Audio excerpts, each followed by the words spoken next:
사람은 왜 이렇게 행복해지지 않냐면, 동물은 그래요. 동물은 먹고 자빠지거든요.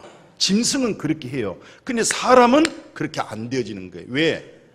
사람의 구조를 알아야 돼요. 구조.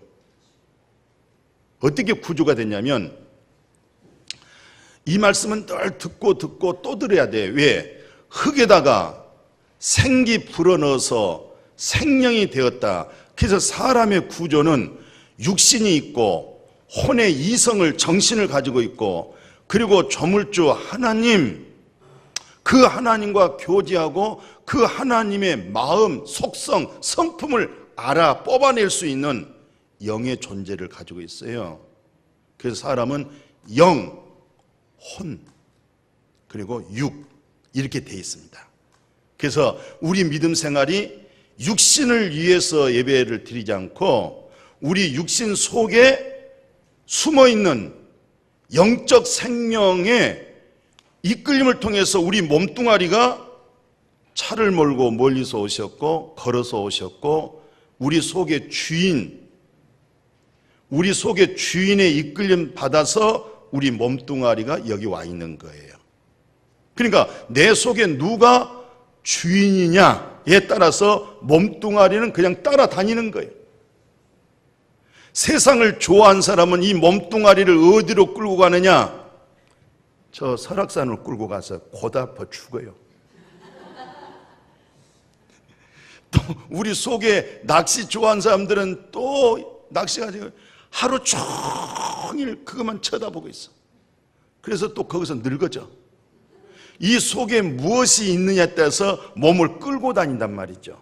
그런데 우리 속에 그리스도가 계시고 하나님의 생명이 있어서 진리 소리 들으려고 여기 오신 거예요. 그래서 진리 대신 하나님으로 하여금 복받아지기를 축복해요. 그래서 사람은 항상 절대 원숭이라든가 고등 그런 동물들도 내세에 대해서는 절대 고민하지 않아요. 내세에 관해서는 죽음으로 끝나기 때문에. 그러나 사람은 한 번 죽는 것은 정했지만은 후에는 심판이 있는 영혼의 존재이기 때문에 늘 내세에 대해서 궁금한 거예요. 부자도 권세자도 가난한 사람도 모두 한결같이 인생은 어디서 왔느냐, 결국은 어디로 가느냐, 이런 부분에서 궁금하게 생각하는 거예요. 그래서 부모님을 잘 만나서 할아버지 때부터 재산이 많이 상속되어진, 그리고 가정교육을 잘 받은 한 청년이 있었어요. 성경에서는 뭐라고 표현하냐면 부자 청년, 그렇게 얘기를 해요. 이 부자 청년이 대낮에 백두에 세상에 그 많은 사람들 중에 예수 앞에 꿇어 앉아서 마가복음 9장에 뭐라고 얘기하냐면 10장 17절에 내가 무엇을 해야 영생 얻습니까? 영생에 대한 고민을 한 거죠. 기특하잖아요. 더더구나 부자가, 청년이 세상에 대낮에 많은 사람들 앞에 예수 앞에 꿇어 앉았다는 것은 무릎 꿇었다는 거잖아요. 지금 꿇어서 앉아서, 그리고 자기 깊은 고민을 숨기지 않고 얘기를 하는 거예요. 내가 무엇을 하여야 영생 얻습니까? 혹시 영생의 문제에서 고민해 본 적 있으세요? 그냥 습관적으로 또 교회 가니까 좋고 편안하고 또 사람으로서 또 기본적인 어떤 우리에게 귀걸이도 있고 목걸이도 있고 액세서리처럼 내 인생 속에 기독교에다가 하나 걸쳐놓고 살아가는 것, 이 정도로 엔조이, 이대로 만족하고 있는 건지, 정말 내세의 문제와 영생의 문제에 대해서 고민하면서 찾아보고 있는 건지. 그 법 전문인이라고 있어요. 법 전문인. 이분은 헌법위원회도 근무해봤고 판사, 검사, 변호사까지 쭉 과정을 다 마친 어르신네가 예수 앞에 두 가지를 물었어요. 이 청년이 얘기한 것처럼 내가 무엇을 해야, 무슨 선한 일을 해야 영생을 얻을 수가 있고, 그 다음에 주님께서는 늘 내 이웃을 네 몸처럼 사랑하고 그러는데 내 이웃이라는 것이 누굽니까? 이렇게 물었어요. 그때 예수님이 뭐라고 답변하냐면 누가복음 10장 25, 27절에 보면은 율법사가 일어나 예수를 시험하잖아요. 내가 무엇 해야 영생 얻지요? 그랬더니 예수님이 네 마음을 다하고 뜻을 다하고 정성을 다해서 네 하나님을 사랑하라. 그랬고 그 다음에 내 이웃을 내 자신같이 사랑하라. 이런 말씀을 던져줬어요. 정말 나의 참 이웃은 누굴까? 굶주리고 배고파하고 헐벗고 있고 그런 사람들이 나의 이웃인데, 진정한 이웃은 오늘날 돈을 가지고 있고 권세를 가지고 있고 생활에 염려 근심 없지만은 갈 바를 알지 못하고 넷에 준비 없이 죽어가는 그 사람이 내 이웃이 되는 거예요. 바로 그 내 이웃을 예수를 만나게 해서 구원을 받고 그 다음에 교회 생활을 통해서 하나님의 영원한 복으로 살게 만들어준 것, 이것이 참된 내 이웃이요, 나는 참된 이웃 당신을 만나서 내가 행복합니다. 이렇게 우리가 모두 예수 그리스도는 나의 이웃이 되었고 나를 구원해 주셨고 또 나 역시 내 이웃을 찾아내야 될 줄로 믿습니다. 그런데 이제 예수님 먼저 사역했던 세례 요한이 있어요. 세례 요한이 예수 그리스도를 증거하다가 많은 매를 맞고 깜빵 생활을 하다가 결국은 목을 잘려가지고 그 목을 쟁반에다가 올려서 춤추는 잔치석에다 올려놓은 적이 있어요. 세례 요한이 그렇게 순교를 했습니다. 예수를 증거하다가. 근데 그 세례 요한이 순교하기 전에 많은 사람들이 찾아와요. 그 누가복음의 3장 12절에 보면은 세리들은 세무소에서 근무하는 공직자들이에요. 이 공직자들이 예수님에 찾아와 가지고 우리가 무엇을 해야 되죠? 물었어요. 그때 누가복음 3장 12절 이하에 부과된 것 외에 세금을 더 이상 거두지 마. 그리고 나서 군인들이 또 몰려와요. 세례 요한에게. 누가복음 3장 12절 계속 읽어가고 있습니다. 그때 군인들한테는 또 예수님이 뭐라고 얘기하냐면은 남의 것 강탈하지 마. 아마 예수님 당시에도 군인들이 강탈한 일이 있었어요. 36절에 보면 이스라엘 온 집은 확실하게 알으라는 거예요. 오늘 우리를 향해서 확실하게 깨달으는 거예요. 확실히 알아라. 뭘 아느냐? 너희가 십자가에 못 박은 이 예수를 하나님이 주가 되게 만들으셨고 주인 되게 만들으셨고 그분이 그리스도라는 거예요. 너희들이 세상에 이방인 로마인들에다가 예수 잡아다가 저들로 인해서 죽게 만든 그 예수가 그분이 주야, 주인. 그분이 우리 메시아 구세주, 그분이 그리스도라는 거예요. 아주 어린이날을 탁 찾아낸 거예요, 지금. 그랬더니 이 설교를 들었던 심령들이 말을 합니다. 37절에 뭐라고 말하냐면 마음에 찔림받고, 그렇다고 해서 눈물을 흘린 것만이 최선은 아니고 마음에 찔림을 받고, 하나님, 내가 살아온 내 발걸음이, 내가 내 생각한 것이 잘못됐습니다. 이렇게 뉘우치는 마음이라도 있어야 되잖아요.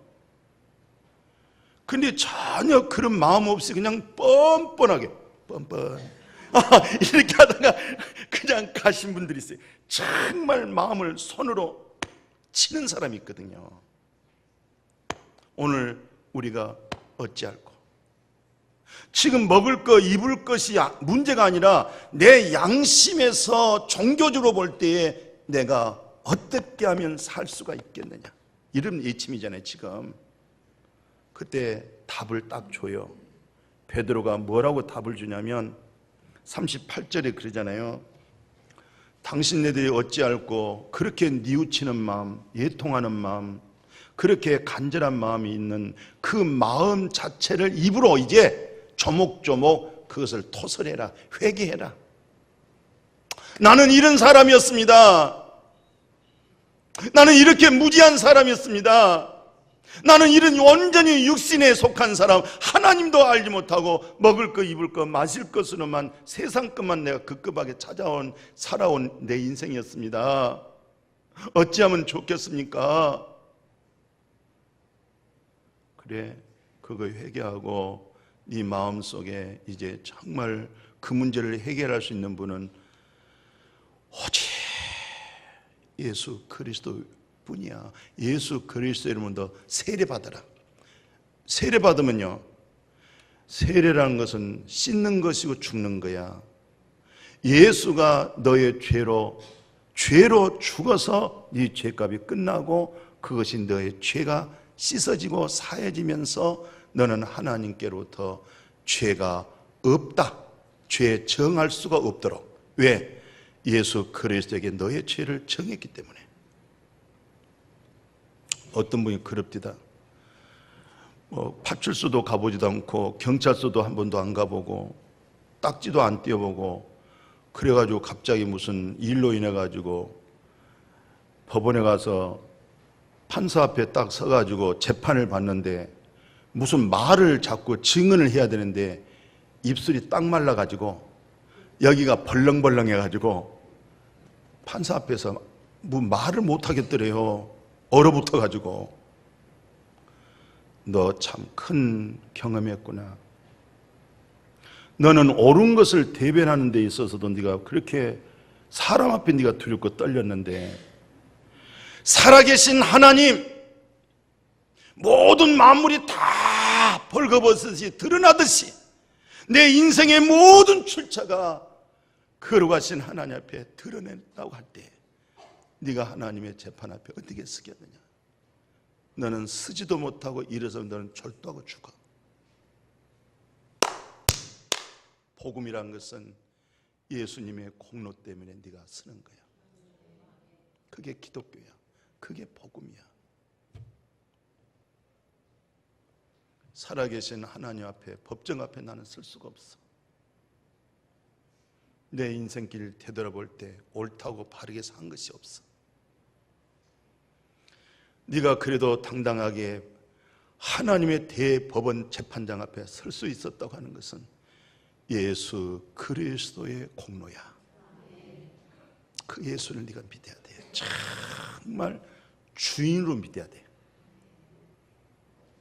그 하나님이 너를 사랑했다는 그 사랑이 네 마음에 이루어져 버려야 돼.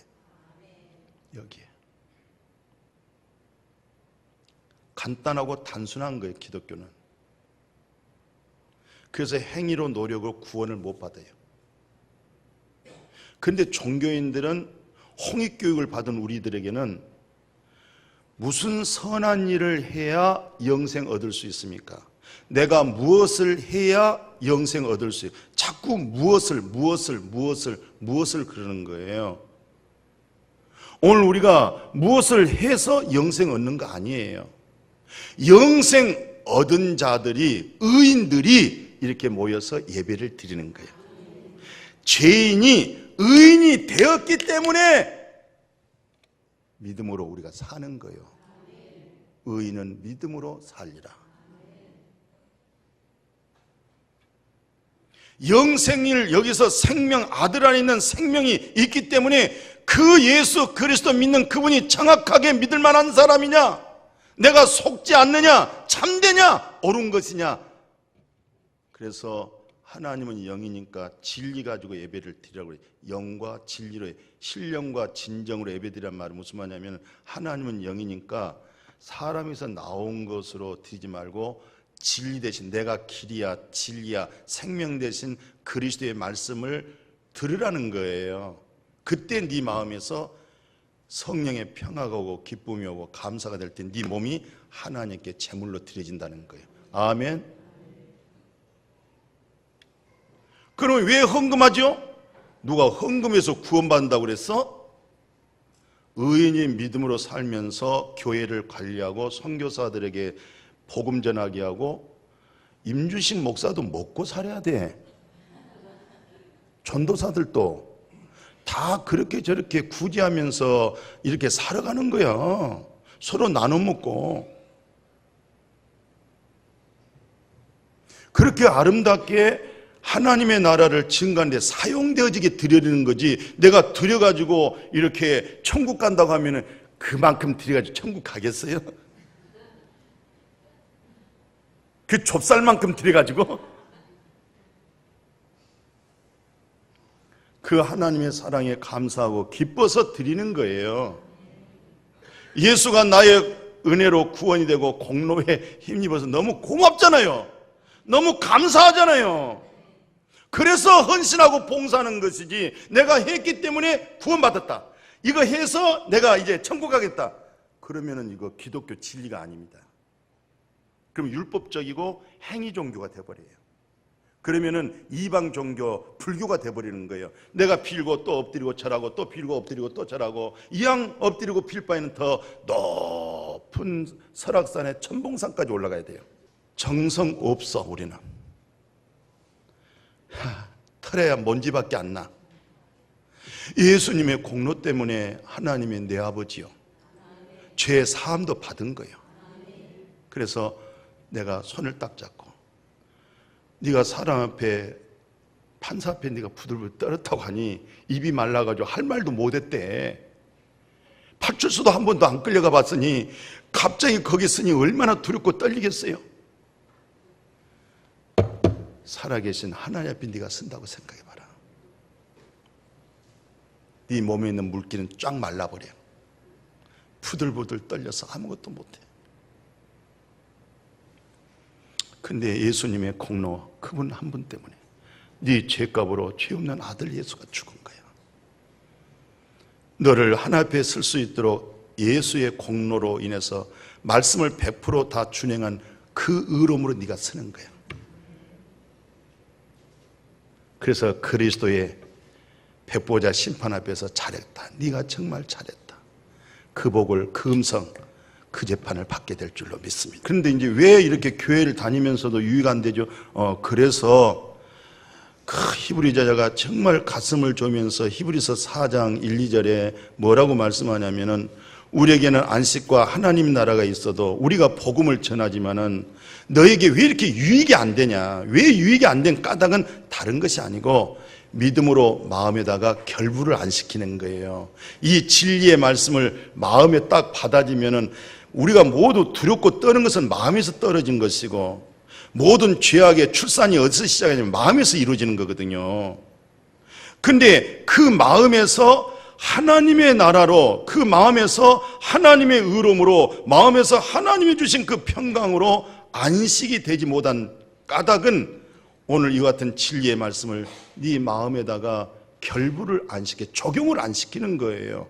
말씀 들어도 그냥 말씀 따로, 여전히 나 따로 말씀은 무수하게 들어도 나 이러면 유익이 안 되고, 이 말씀을 네 마음에다가, 요동치고 있는 네 마음에다가 이렇게 딱 접목시켜, 안착시켜, 정착을 딱 시켜. 그리고 네 머릿속에 의식할 때 이 말씀이 떠오르도록, 이 말씀이 생각나도록. 아멘. 그럴 때 우리에게 안식과 평강과 구원이 마음에서 이루어지는 거예요. 그래서 마음에 믿어, 의로움이 이루어지게 되고, 네가 그 기쁨이 네 입술로 고백한 그 말을 보니 너는 구원받은 사람이다, 이렇게 이루어지기를 축복합니다. 이게 다, 그래서 제자들이 그렇게 예수를 믿고 따라다니면서 신앙생활을 열심히 그냥 줄기차게 하면서도 늘 책망을 들어. 무슨 책망 듣냐면, 믿음 없는 자들아, 패역한 세대에 내가 얼마나 너희와 함께 참고 있겠냐. 왜 이렇게 믿음이 없느냐.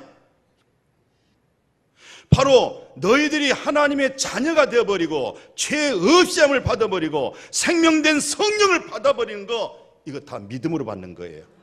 이건 전부 하나님이 은혜로 다 준 거예요. 아무리 하나님이 은혜로 줘도요, 내가 안 믿으면은 그 은혜 준 그 어마어마한 선물 있잖아요. 나하고는 아무 관계가 없어요. 그러니까 제자들이 다 이렇게 믿음 없다고 책망을 드려요. 예수님을 믿고 따라다니면서도 보리떡 5개 물고기 2마리 가지고 5,000명 먹고 남는 강주리가 막 또 남았는데도 그 다음날 또 먹을 거 또 걱정한 거예요. 예수님 앞에 놓고.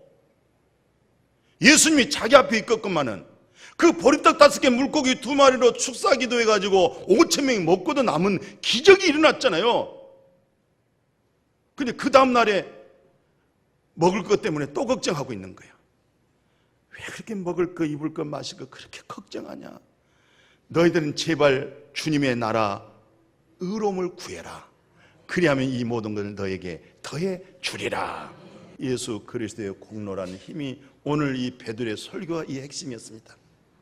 그래서 이 지상에서 그렇게 행복하게, 그렇게 행복한 인생의 삶을 살았던 사람을 베드로가 인용을 하면서 설교서에다 집어넣어놨어요. 그게 사도행전 2장 한번 봐보십시오. 25절에 누구를 지명했냐면은 다윗을 지명했어요. 다윗을. 25절 보십시오. 다윗이 그를 가리켜, 이 그가 누구냐면 그리스도예요. 죽은 자 가운데 부활하신 그리스도예요. 그를 가리켜 뭘 하냐면 내가 항상 내 앞에다가 계신 주를 배워. 항상 자기 앞에 누가 계시냐면은 장차 오시고 십자가에 죽고 부활하실 예수 그리스도를 주전 때에 이미 자기 앞에 덜 모시고 그분을 보고 살았던 거예요. 그러니까 그 마음이 어떠냐면은 여기서 그대로 표현하기를 요동하지를 않는 거예요. 믿음으로 화합하십시오. 그래서 요동이 없는 거예요. 믿음 없으면 요동을 쳐. 자꾸 요동해. 이런 말에 요동하고 저런 말에 요동하고 자꾸 미혹을 받아. 왜 미혹받냐면은 가짜기 때문에 그래요. 진짜 반지, 진짜 다이아몬드 딱 가지고 있으면 안 흔들려. 어디 가도 딱 봐가지고 내 것이 더 진짜구나. 이렇게 다 알아. 흔들리질 않아. 그러나 진짜라는 걸 모르면 어디 가서든지 한번 비교해 보려고 이게 진짜인가 저게 진짜인가. 그 진짜라는 것이 확정이 딱 되면은 그 다음부터는 절대 이 문제에 대해서는 안 흔들리는 거예요. 그리스도의 진리의 생명을 자기가 받아버리면 더 이상 안 흔들려. 아주 견고하게 돼 있어요. 누가 뭐라고 해도 안 흔들려. 외로 분별할 수가 있어요. 그러니까 다윗은 그렇게 요동하지 아니하는 주님 중심으로 백전백승한 거예요. 그렇게 복을 많이 받았어요. 그리고 뭐라고 하냐면 마음이 기쁘고 26절 마음이 기쁘고 혀도 즐겁고. 왜? 좋은 말 하게 되잖아요. 혓바닥도 자꾸 요구하면 불어 터져 버려요. 좋은 얘기하니까 혀가 말하기가 좋다는 혼의 즐거움을 얘기하는 게 혼의 이성의 즐거움이 있다. 영의 평강. 그 다음에 육체는 안전하고, 그리고 27절에 내세 봐서 뭘 하냐면은 생명을 내게 보이셨으니 주 앞에 기쁨이 충만하고, 그리고 썩음당한 27절에 내 영혼을 지옥에다가 버리지 않는다고 그러더니 내 영혼이 은총 입어 중환자진 벗고 봤더니 내 영혼을 갖다가 음부에다가 둘째 사망에 던지지 않는다고 그러잖아요. 이것을 현재적으로 적용하고 살고 있는 거예요. 현재적으로 응용하면서 즐거워하고, 그게 바로 믿음이야. 그게 제일 중요한 믿음을 딱 예수님이 몇 군데 합니다. 나이가 100살이 되어지고 할머니 사라가 90살 먹어갈 때에 우리가 뭐 그런 좋은 일이 있겠어요? 그때 네가 믿는 하나님은 전능의 하나님 이렇게 말해줘요. 아멘. 마리아에게 막 설득하고 내가 어떻게 처녀가 그럴 수 있습니까? 나는 사내를 알지 못합니다. 하나님이 능치 못하실 일이 있겠느냐? 또 그렇게 얘기해요. 아멘.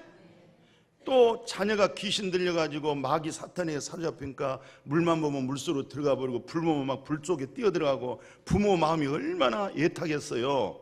그런데 제자들에게 와갔는데 제자들이 그 문제를 해결하지 못했잖아요. 그때 예수님이 와가지고 오니까 뭐 이거 무슨 일이냐 했더니 당신 제자들에게 왔어도 이 문제 해결하지 못하고 있어요. 그러면서 할 수 있거든, 할 수만 있거든 내 이 아이를 좀 치료해 주세요, 고쳐 주세요 그랬더니 예수님이 뭐라 하는지 아세요? 할 수 있거든이가 무슨 말이야? 믿는 자에게는 능치 못하심이 없어. 하나님의 그 능력에 따라 움직여봐. 아멘. 하나님의 능력에서 네가 움직여져야 되는 거야. 하나님의 능력 때 네가 말을 해야 되는 거야. 네가 믿는 사람만 딱 합해지면 그 말씀대로 그 사람 이루어져 버려. 그건 하나님이 하시는 거예요.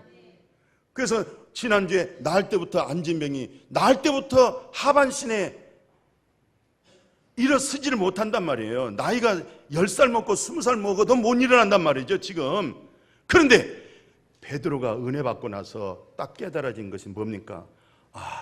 세상 살다 오면 은이고 금이고 세상 것을 내가 추구했는데, 내가 처음에 예수 믿고 따라다닌 것도 세상 것을 얻고 싶어가지고 당신이 대통령 되면 나는 뭔가 이렇게 장관 자리 하나도 차지하려고 참모로 이렇게 살라고 했는데, 딱 성령 받고 났더니 손뼉치기를, 성경에는 손뼉쳤다는 얘기 없어요. 내가 너무 마음이 뜨거워서 손뼉친 거야.